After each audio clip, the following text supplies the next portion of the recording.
Welcome to The Pestle, reviewing and breaking down movies to look for insights into the movie-making process. Hosted by aliens who look a lot like humans.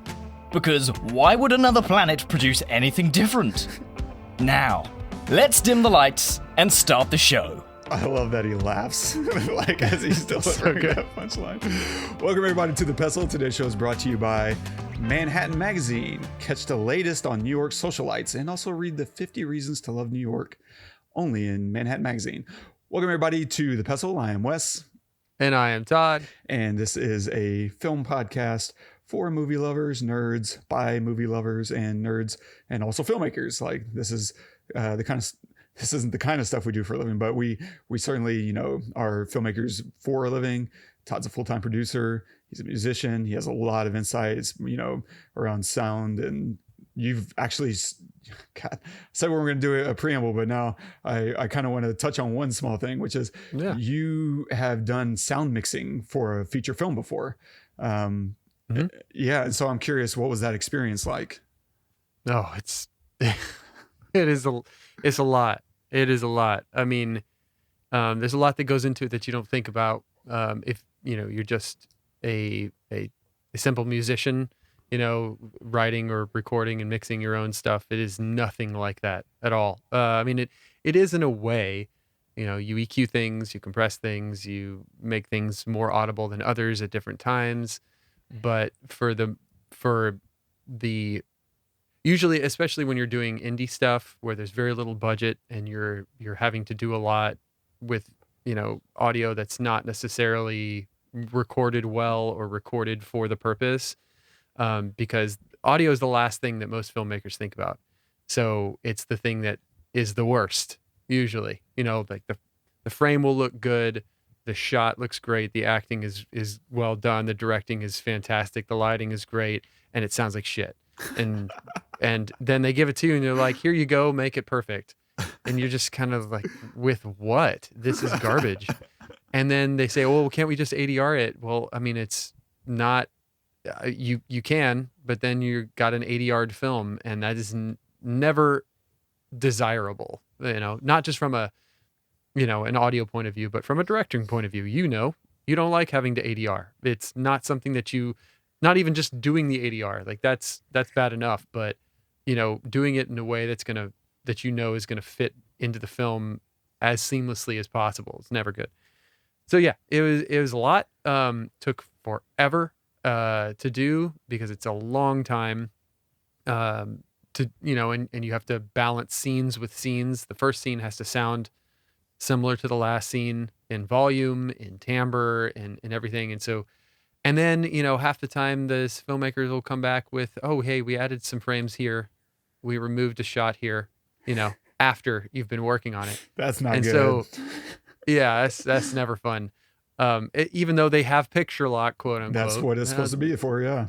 That's what it's supposed to be for. But it's all right. You just kind of roll with it. I know that our friend Scott, who's been on the podcast before, he was just working on one, and I need to check in to see how it's going, but I know it's been pretty frustrating for him. I think that, in like bigger budget films, when they have, the budget for this that they allocate, these kinds of things probably still happen, but they're much more manageable because there's a lot of money around them, right? There's money to do ADR correctly if you have to do ADR. There's money, to redo things if it's necessary. And in the filmmaking that I've been part of, where it's mostly indie stuff, they just don't have that budget. And it's very frustrating because honestly, if I was making a film, sound would probably come first. And that's not just because I'm an audio person, maybe it is, but it's mostly because I like movies because I like the way they make me feel. And if something sounds like shit, it doesn't matter how good it looks. It makes me feel not good. It makes it feel cheap. And I would rather something sound really good than look good any day. Any day. Give me an iPhone shot movie that sounds fantastic, and I'll watch that over the reverse any day. So yeah, it was a lot, but I'm really glad I did it because I got a lot of insight into what it takes to do something like that. I wasn't even doing sound design. I wasn't doing Foley. I was just mixing the thing, doing a little bit of sound design, but no Foley. And it was still, oh my gosh, just a ton of work. It sounds like it. We're actually going to talk about some Foley stuff here Cool. today. So what are we going to cover? Today we're covering Sound of My Voice. If you haven't seen that, please pause this episode and go watch it. I believe you can. It's not streaming as far as I know, but you can rent it on all the platforms, Amazon or YouTube, things like that. Yeah, I watched it on Google Play for like $4. Yeah. Yes, we'll talk about several things. We'll look at low budget filmmaking, keeping the budget on screen. We'll look at some of the cinematography, fitting the style to the story and budget, as well as story and writing, starting quickly, creepy moments, and cults, and other such stuff and things and stuff. You gotta sound happy after you talk about cults. Yay! So, quick synopsis of the film. 2 documentary filmmakers attempt to penetrate a cult who worships a woman who claims to be from the future. And now I'm going to brutalize this because I didn't ask you beforehand. Directed by Zal Batmanglij. I'm so sorry. And it's written by Zal and Brit Marling. Cinematography by Rachel Morrison. Yes, our girl. Starring Brit Marling as Maggie, Christopher Denham as Peter, Nicole Vicius as Lorna, Constance Wu as Christine, and Avery Kristen Pohl as Abigail Pritchett. Do you know what's in that apple? Logic. Bitterness. Intellectual bullshit. You've already eaten the apple. That's what it means to grow up. The question is, how much of it can you get rid of?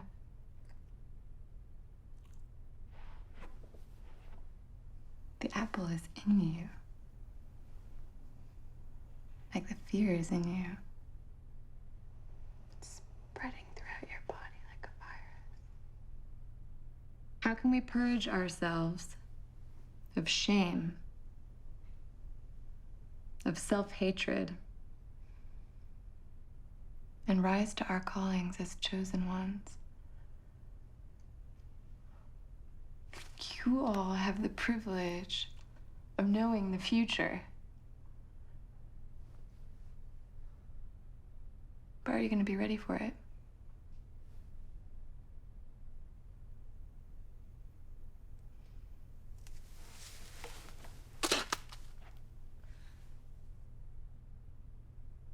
Pathetic.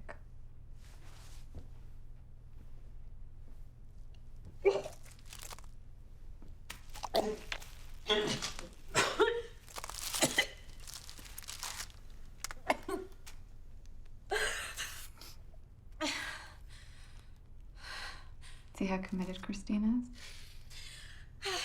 is? So I don't think I set your expectations at all on this film. And so I am curious, like, one, how it played for you, because I think it can help to know that this is a no budget film.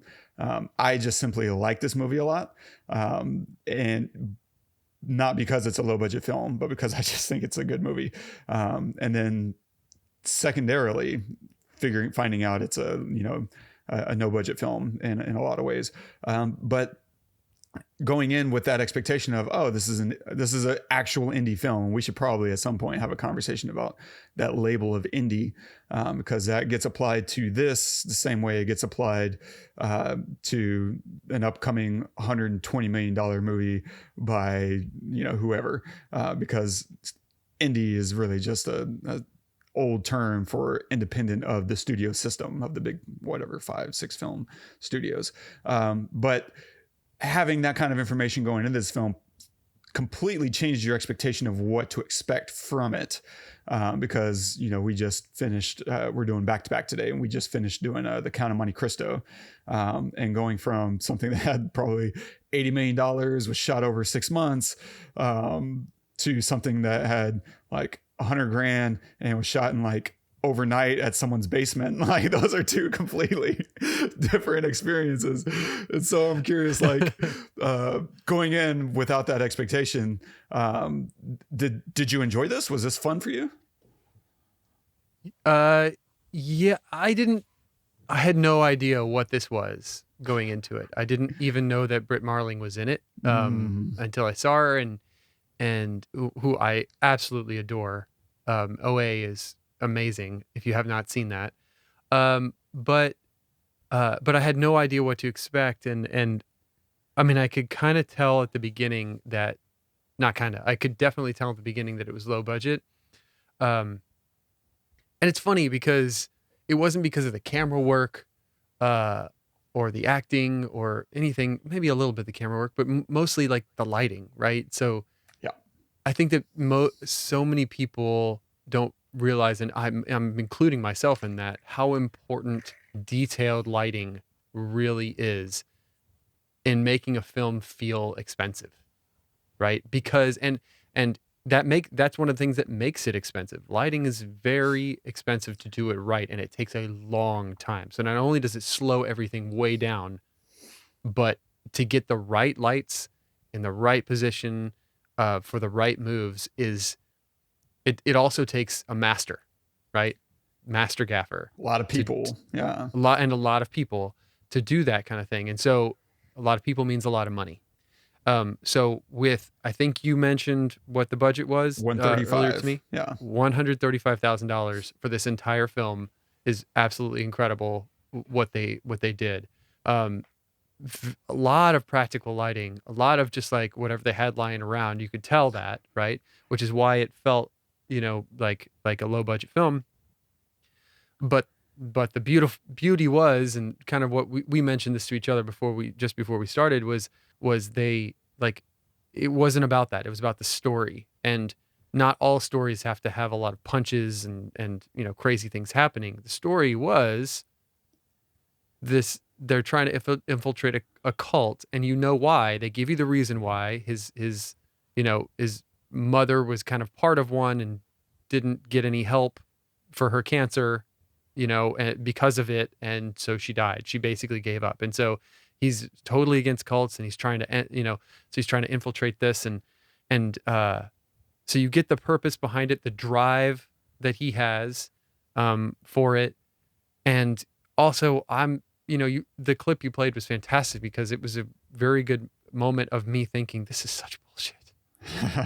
God dang, I hate, like, this is just such garbage. Why is anybody here? And if she's really from the future, why are there only 7 people in her basement, getting people to throw up? Like, it just, why is she trying to tell the entire world, like, and so I'm sitting here asking myself all these questions of like, this is garbage and whatever, which leads to the wonderful ending that we get. And that was a shocker for me that was it. And I love that. I was like, oh, wow. Okay. Yeah. Why continue? Why haven't even a single another shot? You don't need it. Leave the questions with the viewer of like, this whole time you've been saying exactly what I just said. Oh, this is bullshit. Gosh, she's such full of garbage. This, like you hear this kind of verbiage from everyone who talks about, who's like in a cult or like, has all the documentaries on them. And it's just, oh, this is obviously a cult. And then at the end the ending happening was just so like, oh my God. So that landed for you then. What? The ending like hit you. Yeah, it was, the whole movie was like, God, what, I don't know what's happening. It just kind of was losing me a little bit more and more throughout the whole movie. To the point where it was like, I'm going to hate this, when this is over. And then when they did the handshake, it just kind of like opened everything up. And that just, for me, was such a wonderful statement of, like you say all the time, first shot, last shot kind of thing. It wasn't even the shot though. That was what made it so really great for me, was it wasn't like the first shot was beautiful and the last shot was beautiful. It was more of like the first feeling was interesting and the last feeling was eye-opening. Mm-hmm. Right? So they didn't really, because they didn't have the budget necessarily for like beauty or the story for beauty. Doesn't have to be anything crazy. But what they did is they made you feel the first shot and they made you feel the last. And that, that sticks with you. I think they did an amazing job with the budget that they had. I think Brit Marling is brilliant and I want to see her do more. I don't know why I haven't. To be honest, I'm sure she's done a lot, but I haven't seen a whole lot of it. And I think she's a great writer. And I think, did she direct this too? Who directed this? No, I don't know. Yeah, Zal. Her relationship with Zal, but yeah, they work together a lot. Yeah. Mm-hmm. And Rachel. I mean, come on, she's just the best. She's the best.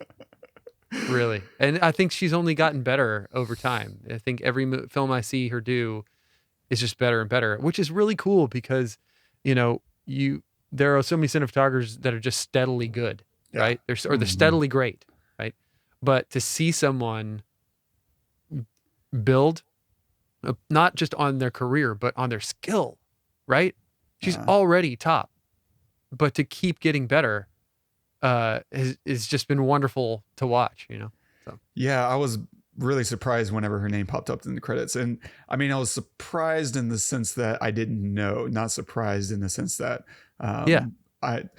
she's probably, and I don't think it's intentional, but it's also not unintentional. She's probably the most covered cinematographer we've got, like in our 180 episodes.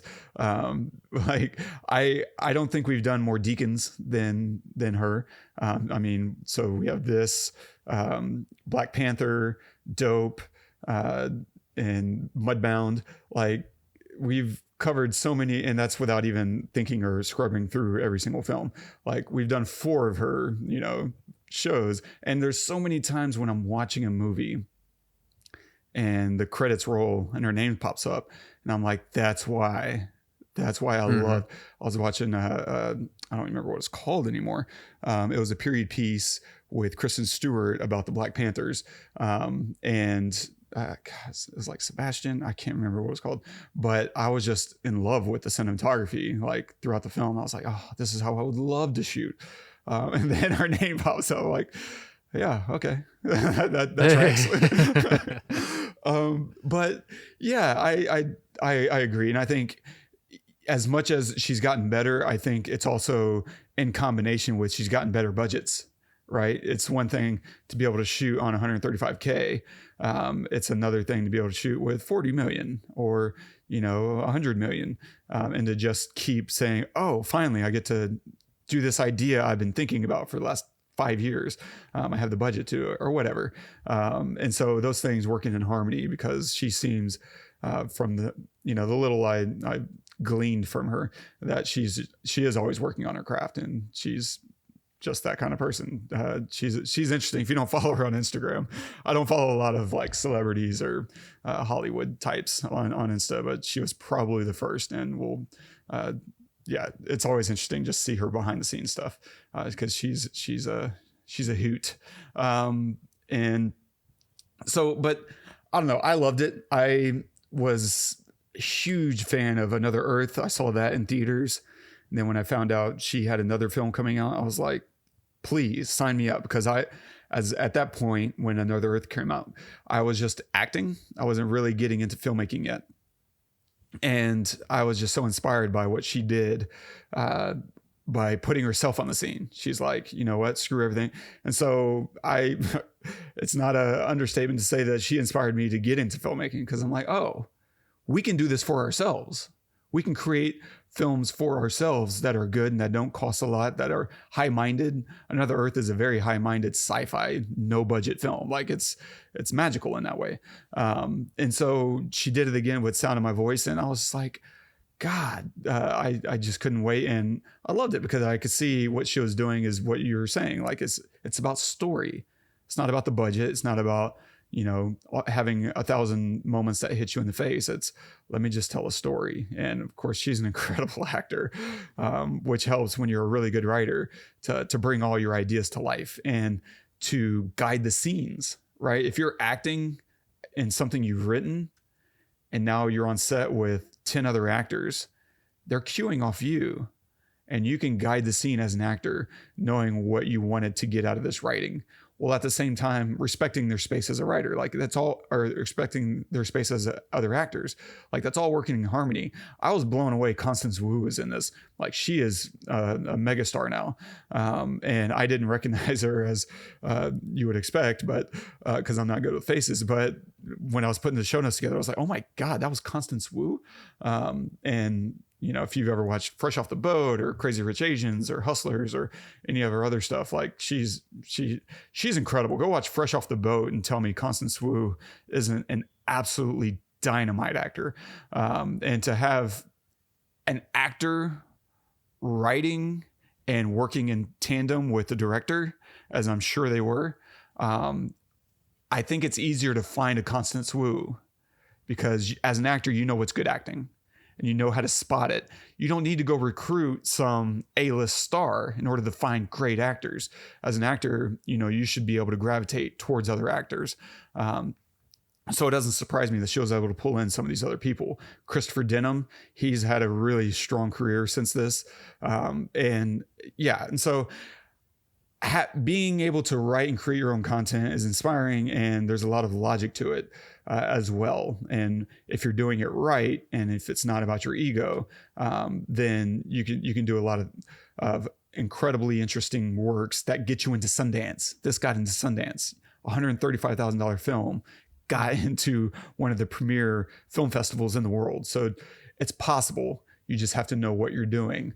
And in that sense, let's look at some of the low budget filmmaking things that I think are happening, right? So we've mentioned 7 or 8 times now, $135,000. That doesn't get you a lot. You have to write around your resources, not the other way around. You don't write out saying, oh, here's all the things that I want, but I only have 135. How can I make this happen? Instead, you say, I have 135. What can I do with that? And now let me start the script based on that. And so, for one, minimal locations. Most of this movie takes place in a house or an apartment. And everything beyond that is like 5 or 10 minutes worth of film. We dip into a bar. It's not hard to find a bar that'll let you shoot there. Like, I could get that in the next hour. Honestly, I could. And so if you write that in, it's like, okay, yeah. And then on top of that, they don't even have any dialogue in the bar. It's just shots. Like, it's nothing to go ask someone, hey, can I just roll some shots? I won't put anyone else in it. Like, just let me get my actor, and everyone else is out of focus. Cool. So it's not hard. Of course, we're in a car. That's nothing. That's who's got a car. And then we're in a pool. We spend a little time in this little pool house. That's a little more challenging, but that might be something that like you, if I were to say, hey, can I get access to a pool? I would go to you, Todd, and say, who do you know? Because you did Ironmans and a bunch of people in that area. It's not hard to start looking for resources there. The only hard one that might have been difficult to get was the museum. They shot in a museum. Those aren't always easy to get. Now, I don't know which museum, but it may help or hurt the fact that they were shooting in LA. So Los Angeles, everyone's used to dealing with, location scouting and blah, blah, blah. But just knowing we don't have a lot that we need, it saves you location scouts. You don't have to really, pay 10 grand to have someone going and scouting out locations for you. You just call all your friends and say, hey, who has a basement that we can shoot in? Who will let me clear out their apartment to shoot in their apartment? Or maybe it's theirs. Maybe they're shooting in Zal's or Brit's. It's literally that easy. So the great way to maximize your budget is, first, try to reduce the crazy locations to something meaningful and simple. Another way to do it is try to find strong iconography. This is going to stretch not necessarily just your budget, but the idea behind your story. It's like, okay, well, for them, their wardrobe is, yeah, sorry. Their wardrobe is white clothes and a blindfold. Right now, we have a very strong image that we can put on the box, on the poster, in press release. You're just like, oh, it's about a cult, and now people are being blindfolded, which is very emblematic of cults, right? You're a blind follower to someone that you don't know or don't trust, and so there's a lot of idea behind that kind of iconography, and it fits all in tandem with also working without a lot of money. And so if you were to come up with some crazy futuristic cult, or if you were to come up with something that has much more expensive wardrobe needs, a period piece, not something you really want to do on 100 grand. Yeah. And so with that in mind, you want to try to keep as much of the budget on screen as possible, meaning things you spend budget on should end up in front of the camera. Don't splurge on things that aren't going to be in front of the camera, or aren't going to end up in the movie itself, right? Don't splurge on food. Like they need to be eating peanut butter and jelly sandwiches. Mom's over here on the side, catering for you. Whatever you can do to keep your food budget down is actually going to make a big deal. It's also going to help if you reduce your number of shoot days, because now instead of 6 weeks of shooting, if you can shoot this in 2 weeks, which they absolutely could have, they might have been able to shoot this in a week, really and truly. And that reduces how much you need to pay all your cast. It reduces how much you need makeup and hair on set, which is you need. And if you're going to make a decent movie, you're probably going to need someone who can do hair and makeup for you. But maybe not. Maybe because it's a cult, everything's so dumbed down. For cult-like necessity, maybe you don't. Maybe you say, "Hey, do your own makeup. Come to set ready." That I think that would be acceptable. Not ideal if you're an actor, but that's part of what you're signing up for on a no-budget film. And so anything you can do, needless equipment. We're not. Hey guys, I'm sorry, we're not renting a 1/4-ton truck and having everything you need under the sun. Here's $3,000. Go buy what you need. Bulbs, modifiers, whatever. I wouldn't be surprised if Brit and Zal didn't take a paycheck, right? Or fed it, or if they had to for guild reasons. I don't know if they were part of any guild, if this is a union shoot or not. I would imagine not, but I don't know. Maybe they take the necessary money to meet guild requirements, and then you just spend it right back on the film. That's what I would be doing personally. And so you also want to minimize what's needed in post, right? There's no visual effects. There's no outlandish, like whatever, gunshot, blood splatter. You try to minimize all of that, keep any of that crazy stuff off screen. And you probably I don't imagine they did a ton of color grading on this. Maybe mostly like pulling back colors, right? They have a lot of this very yellow orange cast on everyone. Everything's kind of washed out, which plays in symbiotically with the content of the story itself. Cults being this very washed out thing, right? We're all one, we're all uniform, we're all the same, no one's better, and we're all separate from the world. And so it's this unifying color scheme that I think works for the topic and the content. And so you don't probably spend 10 grand on a colorist. Maybe Rachel herself does it. Maybe she pulls it in, grabs someone who's trying to make a name and says, "Hey, I'll pay you, $1,000. Come help out. Come run Da Vinci or whatever they were using back in 2010. I think this was released in 2011, which means they were probably in post 2010, early 2011. And so you probably do spend money, decent money, on Foley and sound. That's a good place to spend your money if you're going to spend it, right? Having a nice sound man, sound woman, running good audio, good lavs, good boom. That's a good place to spend money. A good place is also in post on Foley, having good whatever footsteps and crinkly paper or whatever they do. An example would be this clink noise. Whenever we first, at the beginning of the film, they walk blindfolded down into this basement, and this big hulking guy locks the door behind them. And there's this huge like clink as he locks the door, that top lock, locking doors as they enter. It's a rinky dinky lock, but it has a strong feeling due to the sound effect and our distance from it, right? We can't see how small the lock is, but we can tell it's not exactly Fort Knox in there.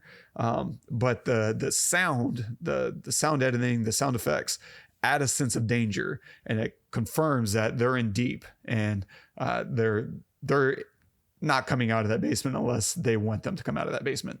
And you owe that to the impression that you get through the sound effects. And so I would definitely want to chip in 10, 15 grand if I had that much budget to help on good Foley, good sound design, good sound mixing.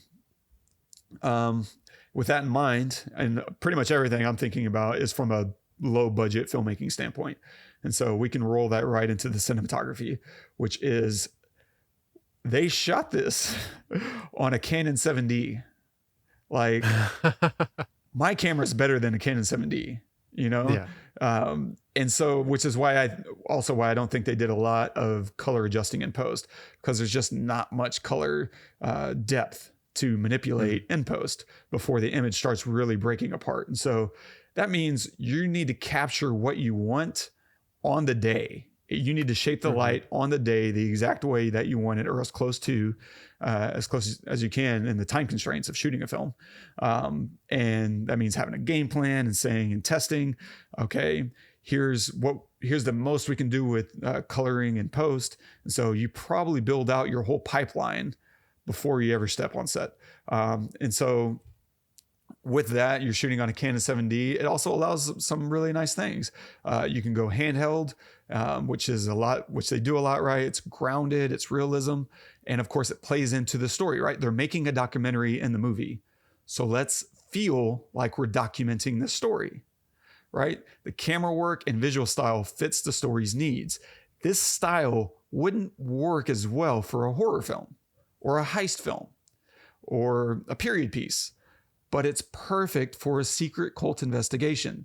Like, this is exactly what you want. And so they were thinking about, how do we maximize our budget while also filling the story's needs? The lighting, like you said, a lot of practicals, a lot of shaping the available light and modifying it, or maybe adding a small off-camera light to just add a hint of rim. Like, I see a lot of little edge lighting that they're doing. And so maybe that's small, little movable. They throw one or two lights on a stand that cost, $200. I'm like, okay, we can work with this. Or whatever. Who knows what Rachel has access to, because she probably owns a few lights of her own and brought it all to set. I bet everything she owned was on that set. And I think they use a lot of nice, when they can, backlighting for drama, where it's possible, like some of these hallway shots, these moments of uncertainty. Suddenly, they're walking down the hall and it's like they're going towards the light, right? It's playing into this cult idea of, death and trust and dying to self. These are all things cults demand of you, in my opinion. My untrained opinion. And so let's look at some of the story and writing. One of the great things they do about with this film is that they start quick. I love that we start in the middle of a scene. We're driving down a dark street. We're pulling into a garage. And so start with the mystery. What the F is happening? There's no setup or testing the camera, microphones. We're going to be making a documentary on a cult with a leader who says she's from the future.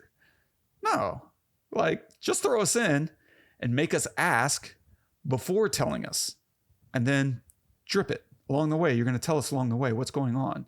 You'll fill us in. And then a great story and writing. I'm sure they sat around in the circle and said, what's the creepiest, weirdest stuff that we can do that doesn't cost us anything? Okay, here we go. And so they threw in all these creepy factors and moments to remember, right? The intense security and uniformity. When just getting there is a whole adventure. And then you are forced to shower and bathe and be clean, and which is later revealed that she hasn't adapted well to our germs of, modern day. They have this moment later in the film where they're breathing together, right? all in unison. That's creepy. That's really effective. And it's very culty. Same thing with the little weird exercising that they're doing. Just like, what's the point of this? And of course, he tells you, like, this is to empty your mind so that you can actually hear or whatever garbage. Vomiting the apple. That's a really strong moment. And it's so gross and so telling as well. Eating the worms. They sit around and eat the earthworms, which, you know, I was just curious, can you eat worms? And yeah, you can eat them. Mm-hmm. Earthworms are, I'm quoting an NPR article here. Earthworms are a wriggling superfood. They're high in protein and have high levels of iron and of amino acids, which help break down food and repair body tissue. They also contain copper, manganese, and zinc. And I take ZMA every day. I take protein. Gross. Yeah. Gross. And so guess what's now in my diet, Todd? I got a yeah, whole right. You gotta start putting worms in your cereal or in your yogurt in the morning. My protein shake goes down. Yeah, God. Oh. Sorry, I'm done. Writing wise, they. And then another creepy factor. They want a little girl. That's creepy. For what? What do you really want? And we'll come back to that in a second. Writing wise, they also give some really quick, great tragic backstories to explore that creates depth in our characters. And also it creates emotional vulnerability to Maggie, right? So Peter's mom died on his birthday. This became fodder in the story. His whole backstory became fodder, an extended moment with Maggie. So now we get to expound a little bit more on what he experienced as a kid, right? And Peter later on denies that moment is real. But in hindsight, we can interpret this that maybe he's actually part of Maggie's community in the future, and that he tells her this story, that he knows, she actually knows, and isn't just reading his mail because she's magic, but because, and so you can construct that. That's not given. None of this is given. It's all open to interpretation. That's one of the fun things. Lorna was neglected, right, by her wealthy, famous parents. And so she's looking for something too. And this makes both characters completely vulnerable to the draw of a cult. And so they're walking in with certain plans. And then along the way, we begin to test that. Are they falling victim? Are they starting to buy into the cult? Which Lorna seems to. And I think I'll touch on that in a little bit. But let's just talk about cults for a second here, specifically as demonstrated through this movie. But I think you can apply this to most cults. Humans, let's start here. Humans are highly tuned social creatures. It's how we learn everything, right? Language.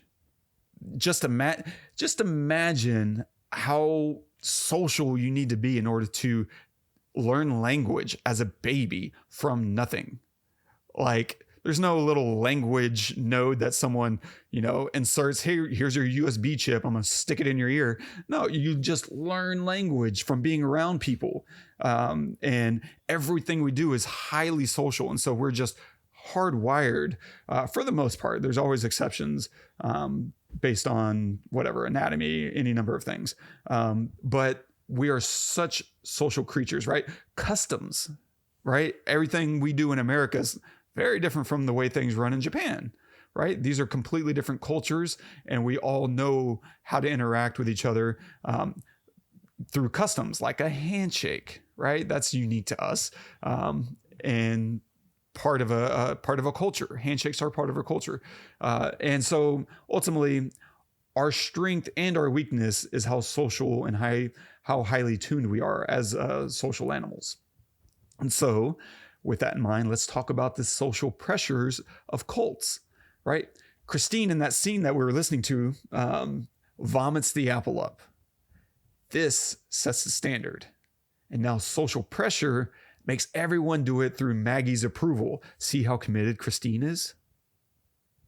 Now everyone vomits. Everyone starts following suit. And then she sees Peter hasn't done it right. Peter, there's no rush. We'll wait for you. What she's saying there is, this isn't an optional exercise. Everyone is a part or no one's a part. And so the pressure for Peter to do the same, right? He's the weird one now. And no one wants to feel like an outsider. It's not a good feeling. It's something that you have to force yourself into and be comfortable with, which probably explains a lot of my life. I just grew up weird in all kinds of ways. But I doesn't mean I still like enjoying, being the outsider. That's why I usually don't discuss my politics around people, is because I'm always going to be the outsider, and it's just not fun being heterodox. And so for Peter, right, she then starts to read him, uses his trauma to make him feel understood and loved. This is this is what charismatic people do.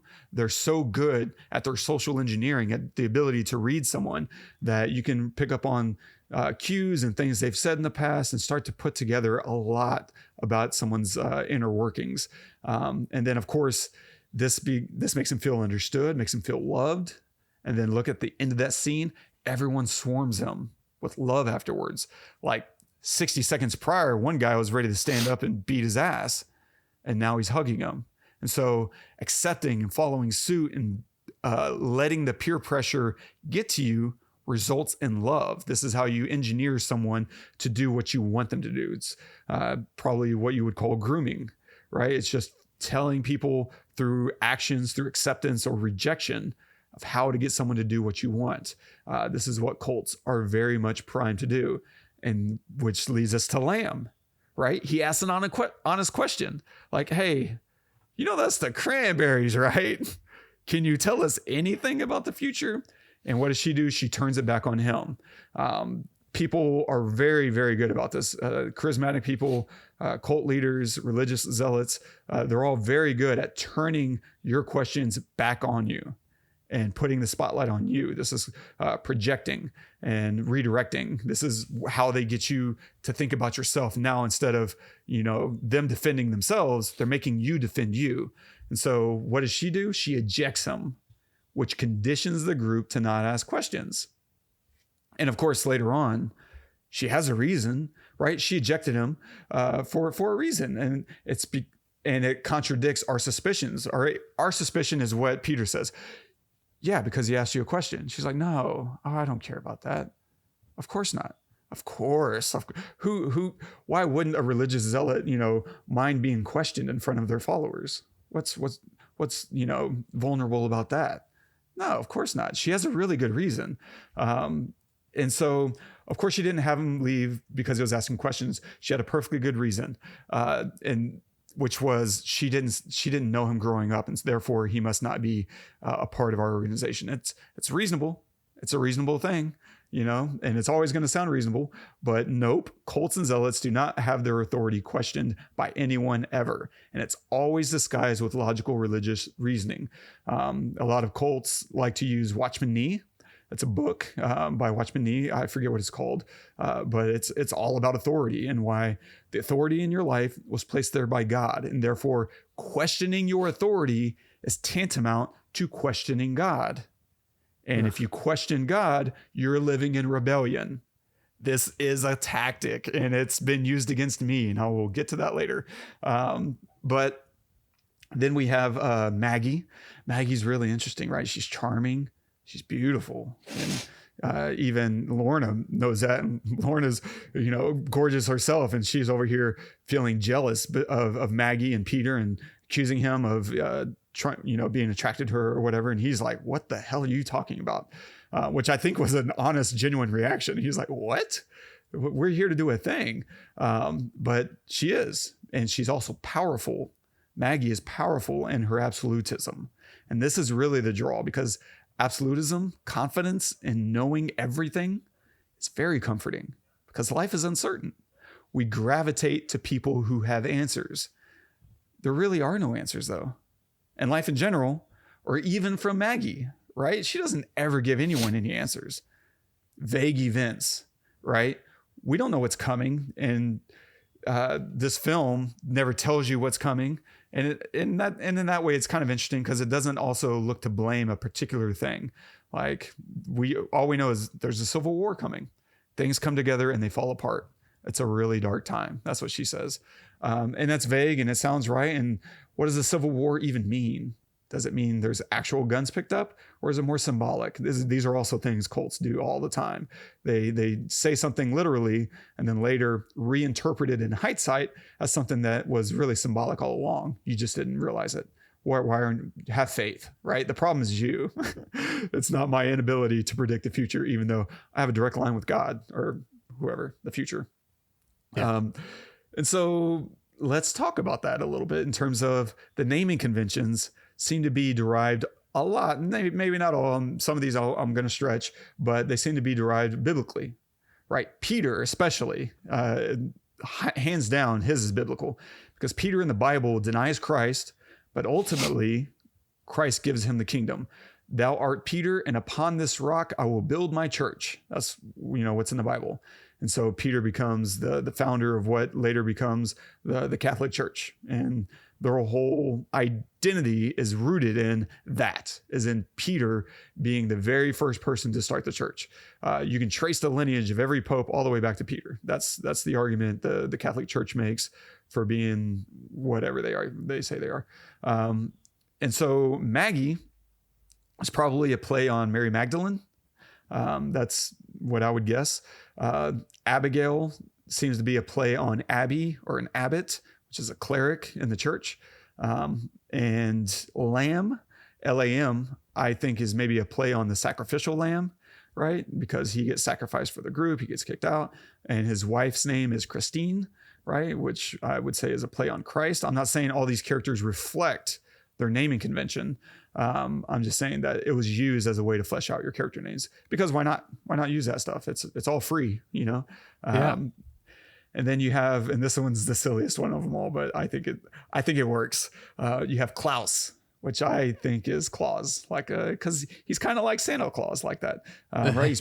He finds Maggie, he provides for her, he's overlooking her, he's making sure everyone that gets in is good, right? Their names are on his good list, and so I think it's just a silly, simple way to name him, because why not? And my last couple things, setting the stage. I think they do a really great job. The handshake, the first time that handshake we see it starts off kind of odd, slightly creepy, because you're like, what are we doing? And then it becomes comical, right? You have the finger snaps and the hip slap, and you're just like, this is silly. And then it settles into creepy again after they kind of lean each other's heads against each other onto their hands. And it kind of takes you through this journey, and cults are kind of comical like that from the outside looking in, right? Cults are very silly. We're going to all wear the same shoes and catch a comet. Mormons have a handshake, and they also have like special underwear. And that's true. Like I know Mormons, I know ex-Mormons, and that those things are true. Those things are real. That's not stuff that's, just fabricated to make them look silly. It makes them look silly because it's true. And so, yeah, not that I have, I don't want, anyway. Maggie, setting the stage. Maggie is blonde. Abigail is blonde. Well, I think almost everyone else in the film is brunette.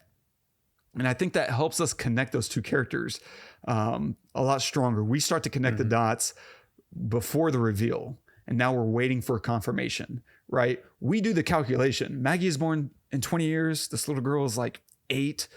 Yeah, the age is right that she could be her mom. They have the same hair color. Oh man, Abigail is her mom. I figured it out. This is the big reveal. And then Maggie reveals it, which confirms us, and it makes us feel good for a moment before we start to immediately question her again, because it feels like they confirmed our suspicions too quickly. And now we go from, yes, I got it, to wait, she's lying. It's a really great tug of war that you're putting on the audience, because you make us feel for a brief moment that we're one step ahead before realizing, no, we're one step behind. And so at that final moment, it's so satisfying. It's a great use of the handshake, because leading into this moment, I'm like, what is going to happen here? What could she possibly do to convince us that she's from the future in this one moment? What does any of this mean? And then, suddenly there's this beautiful dramatic moment that brings clarity to the handshake and feels like we've actually solved the critical question, which is Maggie who she says she is, right? And I think it starts very slowly. And I love how much time they take in developing that moment, because we're just watching her kneel down. She makes sure Peter stays back, and Abigail, not afraid. She's like, why would I be afraid? I love that they confirm that for the audience, that Abigail's not afraid. She's good. She's straight. And she walks up to her slowly. And then she puts her hand out. Maggie puts her hand out and just waits. And Abigail looks at the hand for a hot second, looks up at Maggie before looking back down at her hand again, and then slowly putting her hand on top. And then she does a little tap on the wrist. And then she reciprocates the tap underneath her wrist. And what I love is that close-up. We cut to these close-ups in their eyes of surprise and recognition. And man, it feels good. It feels authentic. It's a great finish to the film and to solving the riddle of what the F is up with this handshake. Why is it so silly? It's silly because a little girl made it. Of course, it's going to have a hit slap and a snap of the fingers. Like, that's what little kids do, right? That's what all my handshakes had, man. I promise you. And it's such a great ending because she finishes it with, how do you know my secret handshake? Which confirms that Abigail doesn't know her. She's never met her. She, let alone taught her precious handshake. And of course, the response from Abigail is, you taught me. And you buy in at that moment. We all have buy-in. We all feel like Peter in the exact same way that Peter's feeling right now as the founder of the church, right? This is now his mantle to take up. I think they take us through such a great story that pulls and pushes and almost invites you to check out before convincing you that you just experienced something really interesting. And my last note here is on the Justice Department lady. Who was Carol Briggs? I think there's something, you can interpret this a lot of ways, right? Carol Briggs, she announces herself to Lorna. Carol Briggs, I'm with the Justice Department. Okay. Maggie's wanted for armed robbery and arson, but she shows no proof of this. And so they set up a sting operation, but there's only 2 cops and we don't know what she's arrested for. And so I think there's a lot of ways you can interpret this. One, it's not important. It's just enough to make you feel like we're never going to see Maggie again. But it could also be interpreted as there's other forces at play. Maybe Carol Briggs was sent from the future to remove that as a threat. I don't know. I think there's a lot of ways that you can play around with that. And yeah, I basically that's all I got. So it convinced me that she was full of shit. Yeah. That Maggie was full of shit. That's what, whether she did it or not, after that last scene, I didn't even think about it. Really. I was like, oh, wait a minute. No, she is real. This is real. That was good enough, right? No, bring her back. Yeah. So yeah, that's a good point though, of like raising the question of, okay, well, why would Briggs say that if, like, did she really do that? Like, when would she have had time to do that? When she was living on the streets? Like maybe she did something living on the streets or something was blamed on her, during that time. I'm not sure, but story wise, it just made me think, okay, no, she is full of shit. So it sent me further down that path of, okay, no, this is bullshit. I'm 100% convinced now that she's full of it. And I just wonder, okay, where is this going to lead to? Like, what is the climax going to be of her, she's going to do something to this girl or whatever, So because of that, because I was 100% convinced that she was full of it, when I find out that she's not, it was actually way more surprising.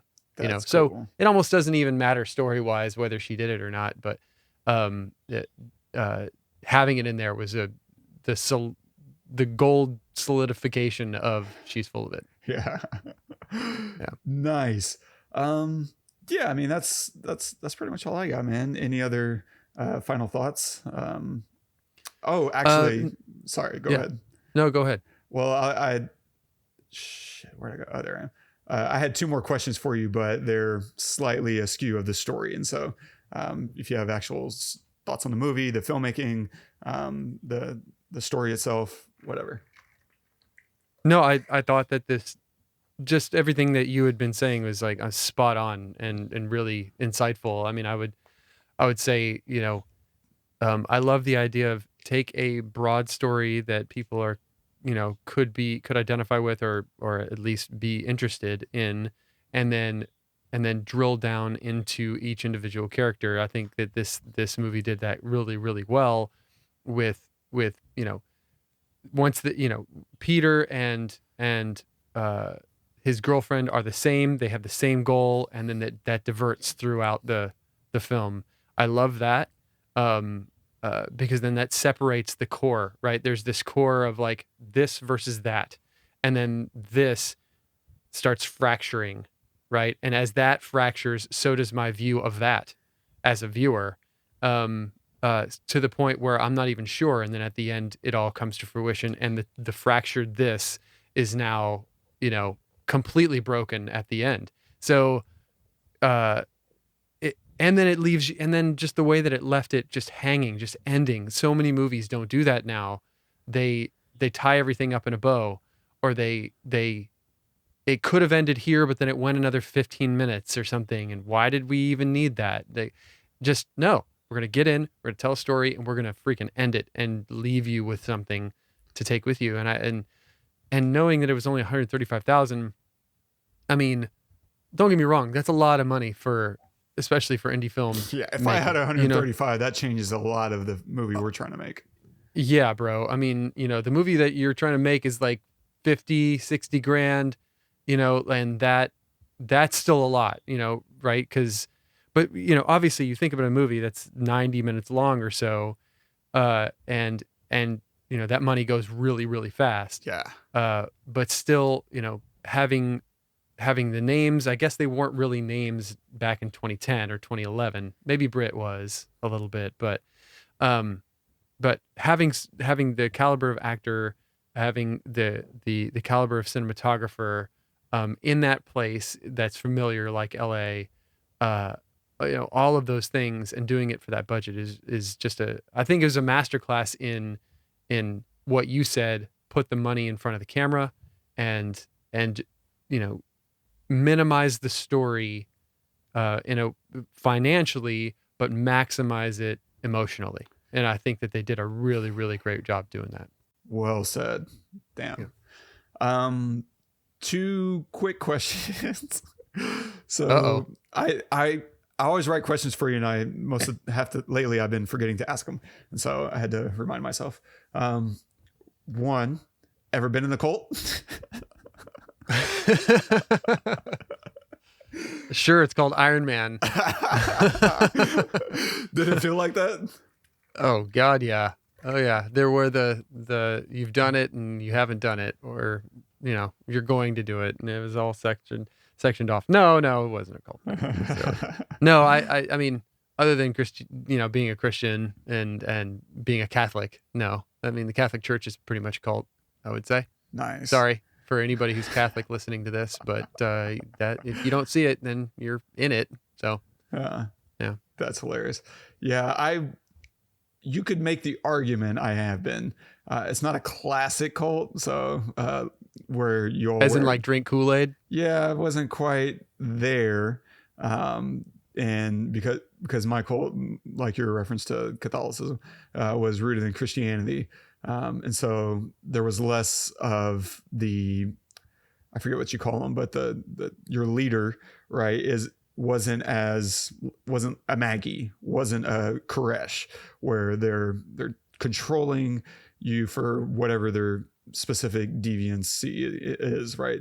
Sex with, young women or lots of women, or putting you in the same clothes, like, oh, you need to wear white short sleeve button up shirts with a black tie, and that's the only thing or whatever.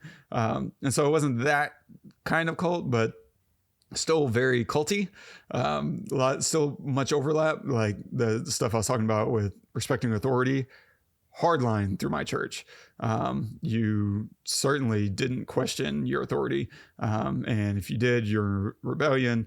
And if you're in rebellion, you're in sin. You need to repent. You need to repent for questioning your authority. Like, can you imagine someone telling you, you not only don't question me, but to question me is to be a sin? Like, that's insane. If anyone's telling you that, they're wrong. They're lying to you. They may not know that you're lying. They're lying to you. It may be completely innocent in that way, but they are wrong. And I think the best of intentions are a good way to pave the streets of hell. And so, yeah, I won't go into all the details, but there's certain elements that I certainly identify with. And I would say that, and I still have a lot of great friends I met through my cult. And so they're good people. Through my cult? Through my cult. I mean, if you really think about it, if you really like, how do you define a cult, right? And one, let's generalize, you know, just kind of like as a reference from our Count of Monte Cristo episode. Let's generalize. A cult is, in a way, this is the truth, and if you don't agree with this and believe in it, then you're wrong. That's it. I mean, and you can. There are extremes, as in, if you don't believe in this, you'll go to hell, or you know, you have to believe this, or you're damned. You know, like, yeah, there's extremes, but in general, here is the truth. Choose to accept it and be part of this and part of us, or don't and leave. Like, that's just generalize, right? Who doesn't want to know the secret? If I have a secret and it's contrary to everything you've ever heard, but this is the truth, and it's the truth that the world doesn't want you to know, it's very enticing. And maybe media plays a part in this, because every film starts with a question, right? And it's a question that we need to solve. There's a riddle. There's something that our hero needs to figure out and discover to save the world.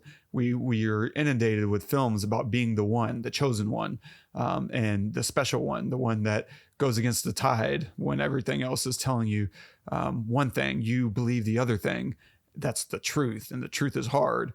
And it's really enticing to be told that, hey, we have the answer. Yeah, why not? Because then you're part of the truth. Yeah. Then you're part of the truth. You're part of you're on the right side, right?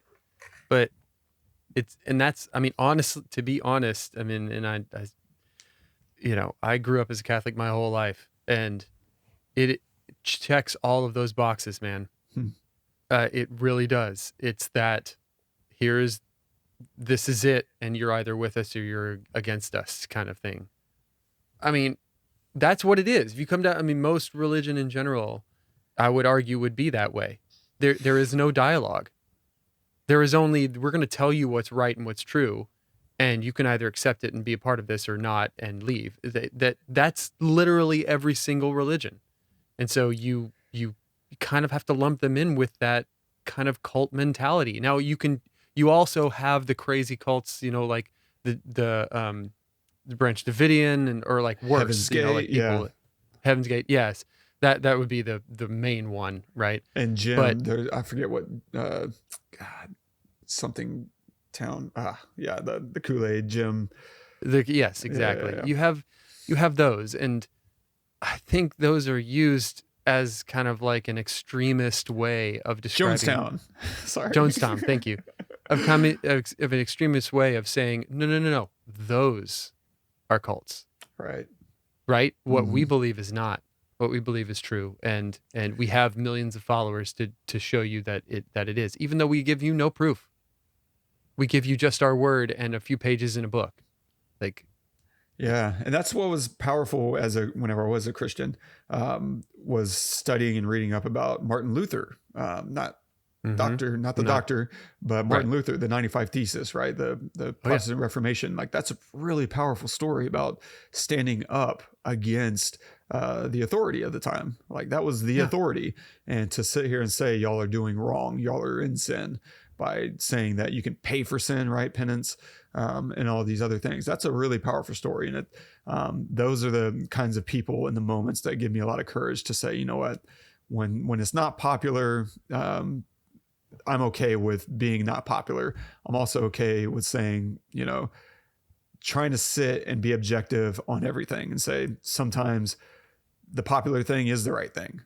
Sure. That's painful. Good point. It doesn't, that's never appealing to say, oh yeah, the person I despise, the political party that I despise actually has a point here. They're making a good point. That's not fun. But truth doesn't really concern itself with those kinds of things. And being willing to go against the grain as well as know when it's okay to go with the tide is all okay. And so I'm encouraged because after my church broke through all that culty stuff, it really turned into like a really good, healthy place. And I think everyone who's still there is in a radically different place than they were. And that was a really eye-opening, 5 years. I forget how long it took for that stuff to burn away, but it was painful. A lot of people went through a lot of things.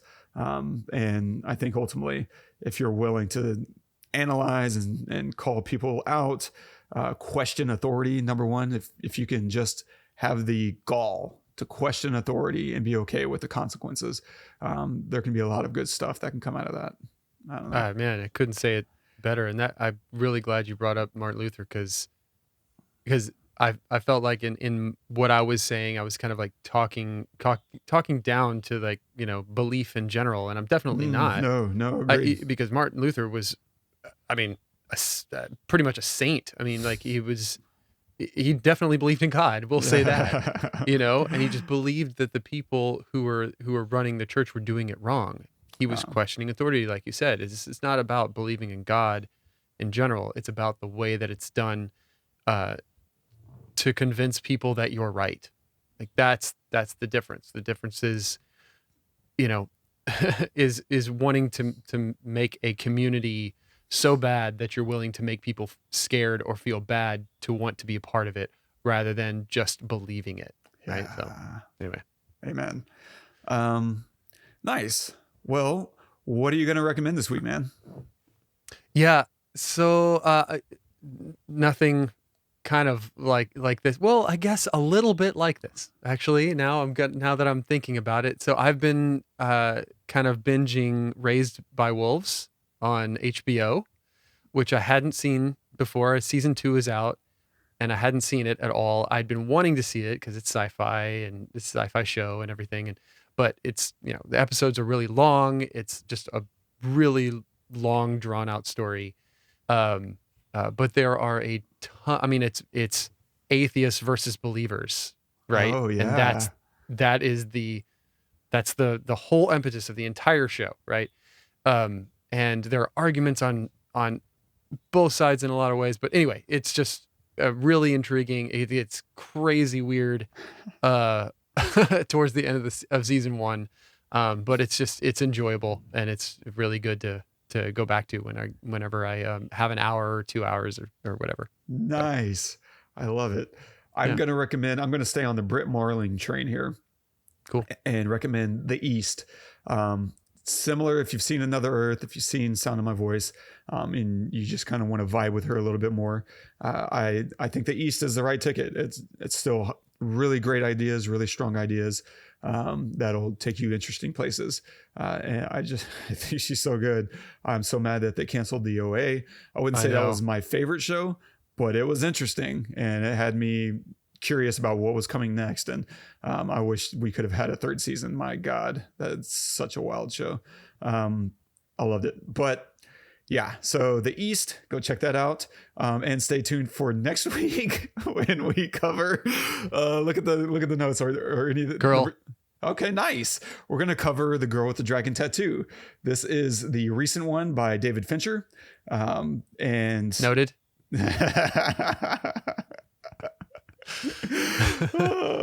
And so stay tuned for that. If you're enjoying the show, don't forget to subscribe and review us wherever you listen to the show, whether that's iTunes, Spotify, Castbox.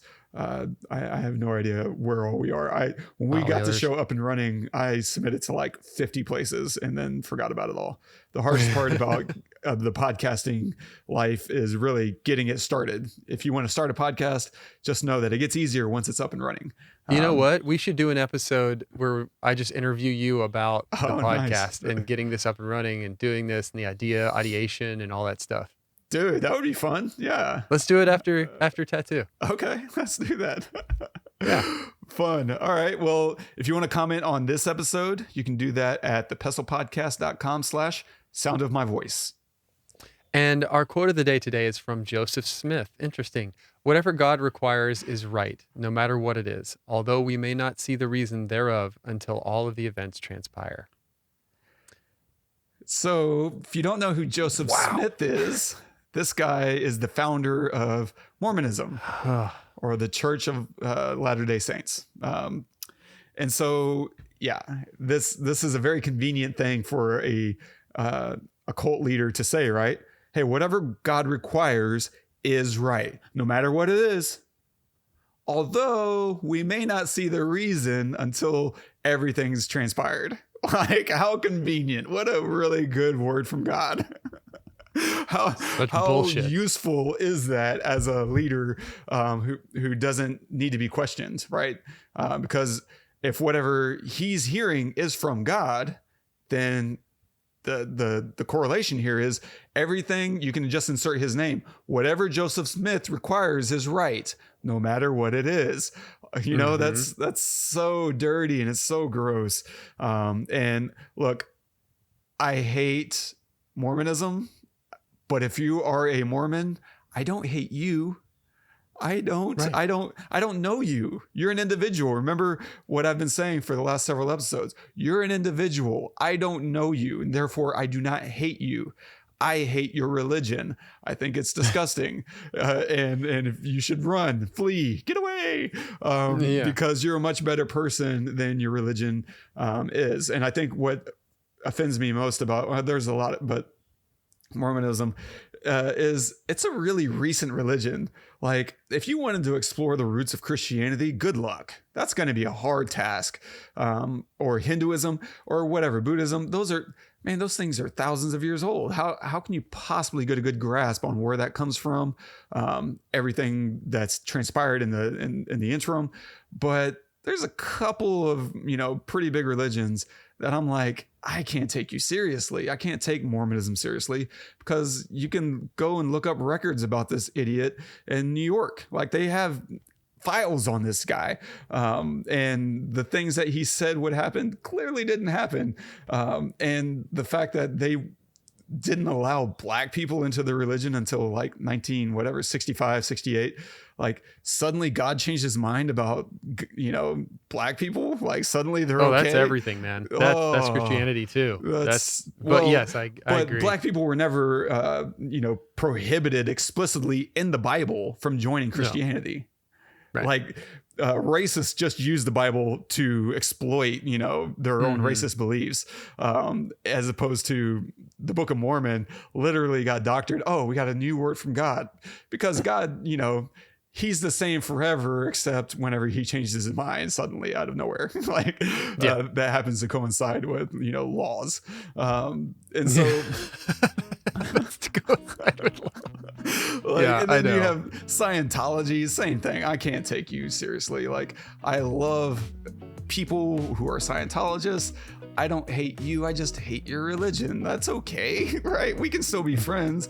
I wouldn't shun anybody. Like, literally, there's no one on this earth that their belief system would stop me from being their friend. Now, maybe that'll cost me friends, because no, I'm dead ass serious. Putin? Like I would be his acquaintance. I'm just kidding. Like, let's stretch the word friend to just be like, I wouldn't reject anybody out of my life based on their belief system, because I think that's how you win people over. And there's a really interesting documentary about a black dude in the South who goes and makes friends with Klan members. Like, that's his goal, is to befriend Klan members. And he's helped transition a lot of people away from hatred by getting to know them. and just letting them see, you know what, maybe black people are just people and they're not like whatever it is that they believe.